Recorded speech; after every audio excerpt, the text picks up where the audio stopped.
Is the mission spirit genetic? Perhaps not. But it is possible to pass that spirit on to our children. Today we'll meet one Adventist family that seems to have the mission spirit in the genes. Just before he went up to heaven, Jesus gave us a command. He gave us a mission. Jesus said, "Go. Go unto all the world, telling them of His love." This is our mission. This is our global mission.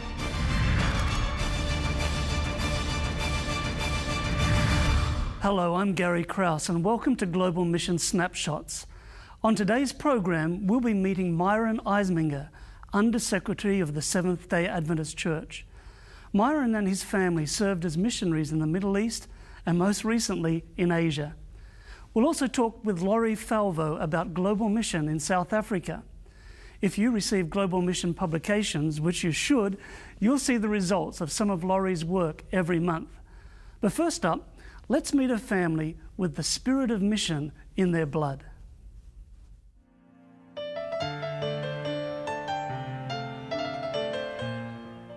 As a physician, as you're trained, your primary goal in training is to take good medical care of people to make sure that their health is cared for in a proper way. But as time has gone by, I realized that that's really not the primary issue. That my primary goal is to lead people to Jesus and to know Him. And so I began to see medical practice as a tool to lead people to Jesus. And so I've tried to focus on somehow using my medical practice not only as a tool to help people to have a healthier life and to recover from disease, but even more importantly, to come to know the one who's going to provide eternal life for them. Greg, our oldest, has always wanted to be a physician. Has ended up being trained as a surgeon and served overseas in many different places, most recently in Cameroon.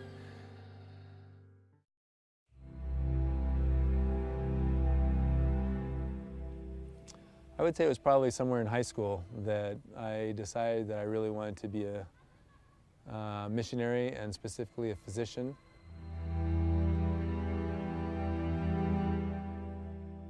I guess it was in medical school in Loma Linda where it was really solidified and I chose to be part of the Deferred Mission Appointee Program.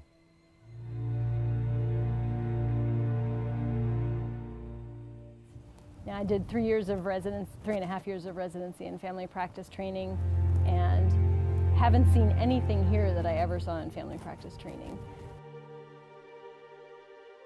As a missionary, my goal is two-pronged. I mean, of course, I'm a physician, so I want to reach their physical needs, but more importantly, we need to reach their spiritual needs.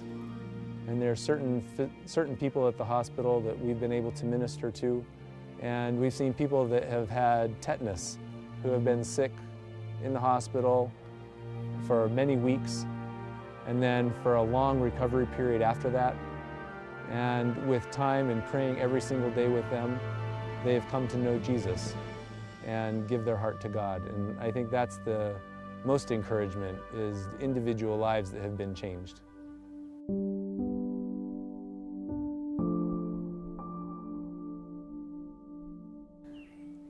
Christy, our middle daughter, also wanted to be a physician since she was young, and served at Malamula Hospital in Malawi.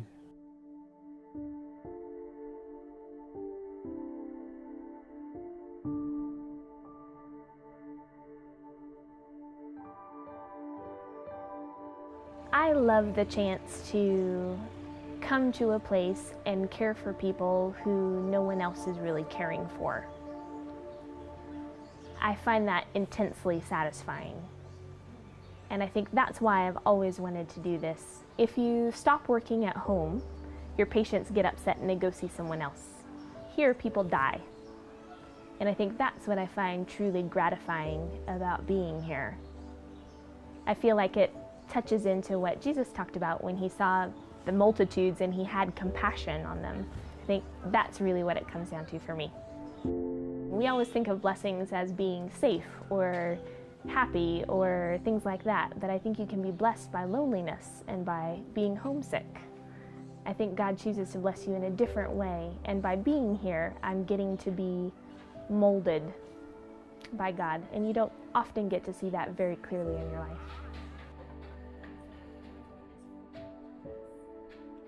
Heather, our youngest, has taken a different track. She really was not interested in medicine, which was fine with us. She trained as a teacher and taught elementary school for many years, and now is married to a pastor. And she and her husband are pastoring 4 churches in Kansas. And I guess I see that she's just as much a missionary as our other children, because she's there helping people, spreading the gospel, just in a different form. I mean, that is God's mission, to go over and help people wherever we are, whether we're here in the U.S. or whether we're out of the U.S.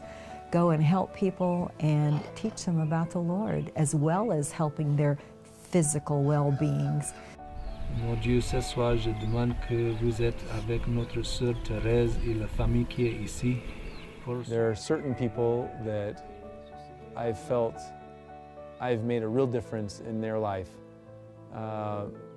both in a physical aspect and in being able to have the chance of witnessing to them. Since I've been here, probably the verse that's come to mean the most to me is 1 John 3:18. And that says, "My dear brothers, let us not love in word or in tongue, but in deed and in truth." And that's really what I've been talking to my employees here about. Let's love in truth, each other, our patients. Let's really show what God is like here. Donna and I have learned to pray for our kids a lot. You say, Lord, we can't take care of those kids. We can't provide for them. You're going to have to take care of them while they're over doing your work.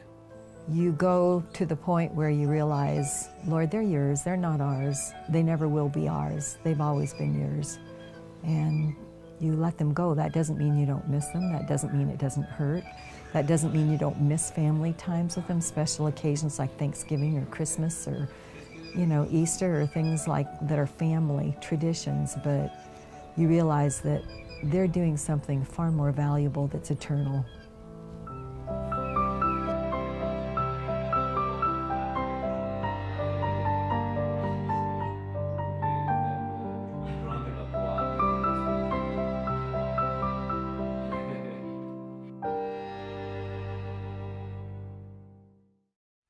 I'm happy to welcome my colleague and friend, Pastor Myron Isenminger, who is the Undersecretary for the World Church. Now, Myron, that means that you give leadership to the mission program of the church in many ways, but you don't just sit at a desk thinking about policy. You've actually experienced mission service, and it goes a long way back.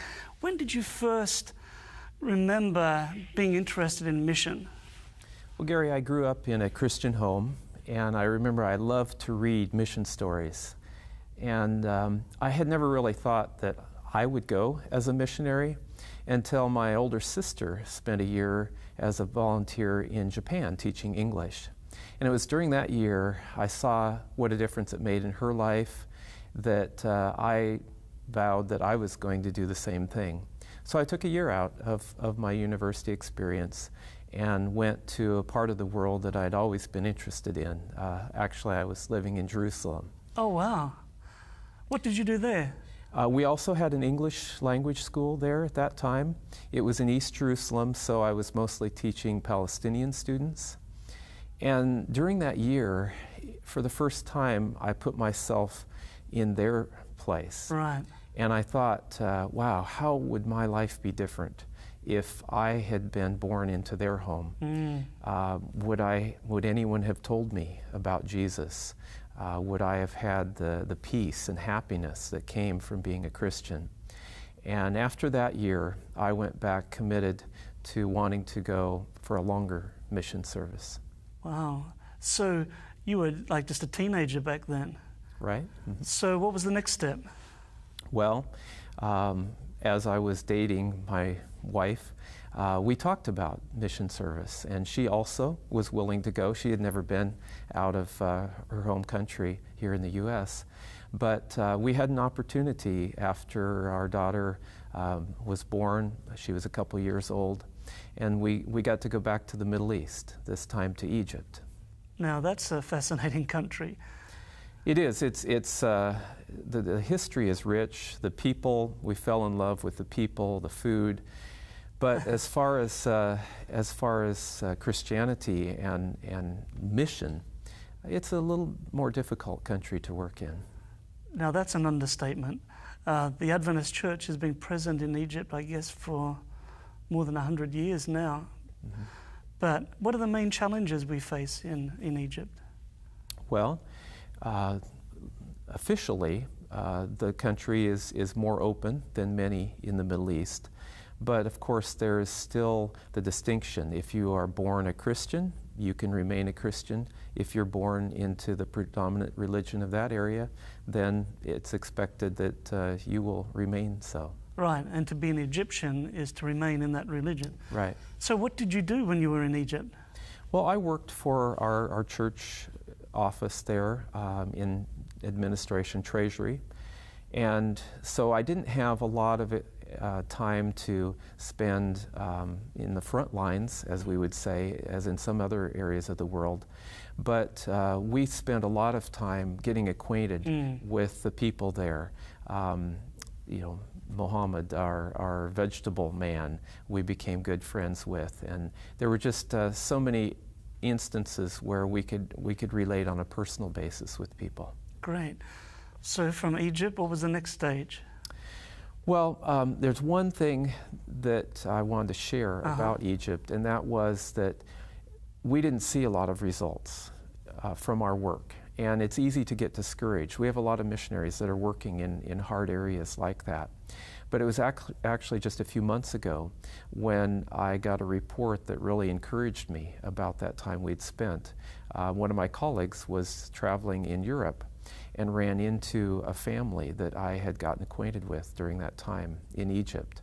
The young man was raised in a home where his mother was Christian and his father was of another faith. And so he struggled what he should do. His mother came to our church. I got acquainted with him. And we studied together. He asked a lot of questions. I answered his questions, but we'd lost contact over the years. And it was just this year that I found out through his mother telling the colleague of mine that he had decided to make a stand for Christ and is now a faithful, practicing Christian. Now that's encouraging. So from Egypt, you went to where? We came back to the U.S. By then, we had a couple kids, and for their schooling, we worked here for a few years. But we still had that burning desire to go out. And so we did have an opportunity again to go, this time to Asia. And we enjoyed our time there. Again, it's a fascinating part of the world. And we were able to be a little bit more open in sharing our faith there. Yeah, no, that's where I first met you, and there, the territories that you were helping care for is a very diverse mission area. You're in the heart of the 1040 window. That's right. Myron, what have you gained from your mission experience? Well, first, I think it has helped me more than I feel it's helped the people I went to serve. And that's the most interesting thing about mission service. It changes us. And when I came back, even from that year as a student missionary, it forced me to think through my beliefs and to understand and improve my relationship with God. But I think it also gave me a better understanding of other cultures and that we are all different, but God all created us with a need for Him. And that's really what missionaries are out there doing, is they're telling people what that empty spot in their heart is, and that's, of course, Jesus. Now, the Seventh-day Adventist Church still sends missionaries. I'm surprised how often I get the question, does the church still send missionaries? How many do we send? Well, it depends on what classification of missionaries. Right. When you're talking career missionaries, we have right now, I think, 453 families filling, I think, 700 posts around the world. Of course, husband and wife being some of those. But then we send volunteer missionaries, there's short-term missionaries, so there are hundreds more. Global Mission Pioneers, interdivision missionaries, yeah. Right, right. Myron, thank you so much for taking time to share from your own experience with us today. And viewers at home, yes, the Adventist Church still does send missionaries all around the world. We like to say from everywhere to everywhere. And as Myron has pointed out, it can get lonely, it can get discouraging. Sometimes you don't see the sort of results that you want, and you wonder whether this is where God has placed you. So please continue to pray for missionaries. Pray that God will be with them, will bless their work, will encourage them, and so that they can help build God's kingdom where they are.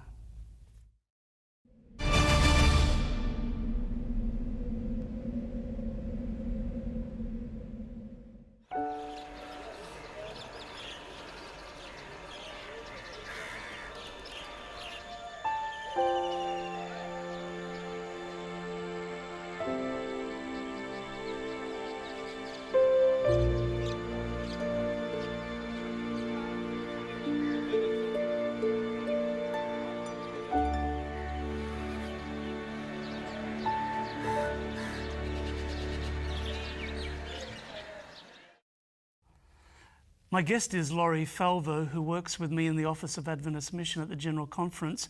Laurie, you're involved in communication and you do a lot of work on our Global Mission newsletters. How do you feel when you see these church planting stories come through? Very excited. Yeah, people's lives are being changed. They are. Now, you recently came back from South Africa, and we hear a lot about the southern half of the continent of Africa where the church is booming, thousands of baptisms, but there is still a bit of a challenge in mission. There is, especially in our big cities, yeah. The Sabbath I was there, we were able to visit 3 churches in South Africa. At the first one in Pretoria, we met probably about 10 Global Mission pioneers, and we were able to go off into a quiet room and talk with them about their work that they're doing and their challenges and their successes. And they're doing some really exciting things. They just had a huge evangelistic meeting series where before the meeting started, they studied with 500 people. They had a huge health expo attended by 1,100 people. After the meetings, they've had quite a few baptisms. They're still following up on those. But the exciting thing is that the people who have been baptized have formed small groups, and they are now reaching out to other people, their friends, the people in their communities, and the Global Mission Pioneers are heading up those small groups. So this is, the thing that is so amazing to me about South Africa is these people, the church members, want to be so involved. As soon as they come in, their mindset is, how can I be part of this? How can I reach out to other people? How can I let them know what I know and share? Now, for someone who may be viewing this program for the first time, what is a Global Mission Pioneer? A Global Mission Pioneer is a person who, kind of like a missionary, except for that they are from the area where they work. They already know the language, they know the culture, they work on a small stipend, they serve in a pastoral role, they do evangelistic meetings, home-to-home Bible studies. And the goal is to plant a new plant churches. They raise up new groups of believers, and then eventually they plant churches. Yeah. Now, Laurie, you were telling me about one of the pioneers, Jabulani. Can you tell me his story? Yeah, this is a very, very exciting thing for me. There was a pastor. He was a pastor who was heading up a Christian church of a different denomination in Johannesburg. And somehow he came in contact with the concept of the Sabbath being a question. Some other Christians were asking him about it. So he wanted to study this matter out, and there was a Global Mission Pioneer couple that began studying with him until they got to the issue of the Sabbath. And then they turned over the meetings to Pastor Sabande and his wife, who are another Global Mission couple. And they studied this out together, and Pastor Jabulani decided that he wanted to keep the Sabbath. This was the truth. But he had a couple of really huge challenges, and one was whether his wife would accept it, because he and she had started this church together, and he needed her support. And the other thing is what to do with his congregation. His choice was he could just leave them all together, but he didn't want to do that. He wanted to share the message with them and give them an opportunity to make a decision themselves. So he asked Pastor Sabanda and his wife to come to their church on a Sunday and talk about the 10 Commandments and the Sabbath, which they did. The congregation was very interested, and they pressed for them coming back the following Sunday, which they did. 2 weeks later, after meeting on these 2 Sundays, the congregation looks at Pastor Jubilani and says to him, "What are we going to do about this? We believe that the Sabbath is the Sabbath of the Bible. We want to begin worshiping it. What are you going to do?" So he looks at them and he says, "Well, actually, I've been waiting on you all to make a decision, make sure you're comfortable with this." So the very next Sabbath, he puts a sign up on the door. Services will be held on Saturday, will be closed Sunday, and the entire congregation, except for a few people, becomes a Seventh-day Adventist Church. They just completely switch over. So Pastor Sabanda then holds an evangelistic series, and 23 people are baptized, including Pastor Jabalani's wife. So they're all united in this. And then they begin reaching out to the people who have left. And over the last few years, many of those individuals have come back as well. And the church now is growing so quickly with the members reaching out to the community that they've outgrown the church that they're in, and they're actually needing to find a new location. Wow. It sounds like they have a real comprehensive plan of follow-up, not just going to an evangelistic series, baptize and see you later. No, they do. They follow through with the Bible studies. They pray for people. A lot of home visitation. Now, you met some other pioneers as well? Well, I talked to Pastor Sabanda and his wife, and they have a very interesting story too. After they became Christians, Pastor Sabanda was accused of a crime that he says he did not commit, and he went to prison. He was in prison for quite a few months awaiting trial. His wife came to visit him in prison all the time, and they would get together on Sabbaths. Eventually what happened is the wardens got upset about this, and they told her she could no longer come. His case, there was never any paperwork about his crime. The court threw his case out altogether. The very next Sabbath, after the wardens had told Mrs. Sabanda that she could not come to church anymore at the prison, they walked in hand to begin a prison ministry. They felt impressed while they were there that there was such a great need for Jesus in the prison. She specifically ministers to young men between the ages of, say, 13 and 17. Just the young ones. Huh? Yeah, and she's seeing a lot of changed lives. And interestingly, the wardens now call her and they tell her, "There's somebody here you need to come and counsel. There's somebody in here you need to pray for." And they're actually inviting them to come in to do their prison ministries. So I take it he was cleared of the crime? He was. Yeah. In fact, he told me that in hindsight, he actually feels like it was a blessing. As hard as it was to go through for both of them, that it was a blessing from God because it began this whole new ministry for them. How do you feel when you've met with some of these pioneers? Mrs. Sabanda cried with me. Yeah. It was very moving. You know, she shared just how hard that was. She said that there was a time that she felt like leaving God, leaving the church, everything. But then she said, "I remembered Jesus called me out of the devil dancing that I was doing.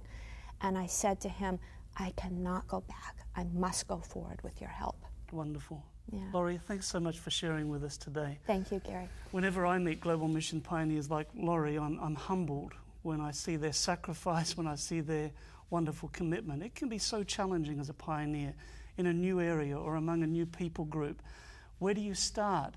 It can be lonely, it can be discouraging. So please continue to pray for global mission pioneers, that the Holy Spirit will be there to guide them, to comfort them in their important work. We are marching in the lights of God. We are marching in the lights of God. This small group of believers make up the Seventh-day Adventist Church in Ingwavuma, South Africa. This group was formed several years ago when two global mission pioneers came and started sharing the gospel with the local community. Over the years, the group has grown, and now they are a full-fledged church with more than 80 members. They love to sing, and they love to hear the message of Jesus and the new life that can be found in Him. Uma sithi siyakungena emzini, indlala isemzini, siyakufela khona. The church now has a district pastor, and the only problem the church faces is a lack of space. Currently, they are meeting in the local community building, but they have to share the space, and it gets very crowded, even for Friday night Vespers. You should see how packed they are on Sabbath morning. The church's children don't have a room of their own to meet in, so they worship under a tree by the side of the main road through town. They also love to sing and learn about Jesus. One day I went to a teacher.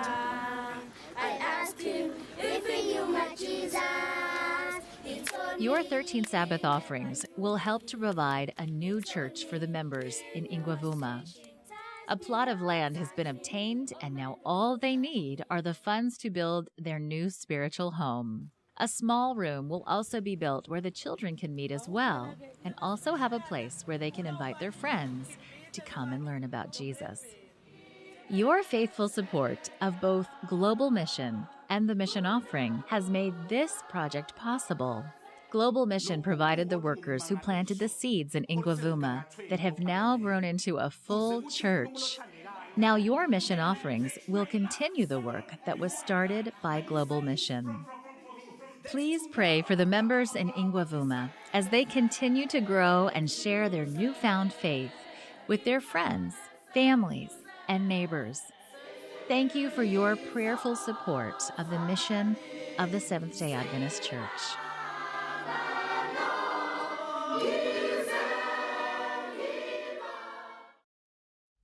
Over the years, I've had the privilege of meeting hundreds of global mission pioneers in various parts of the world.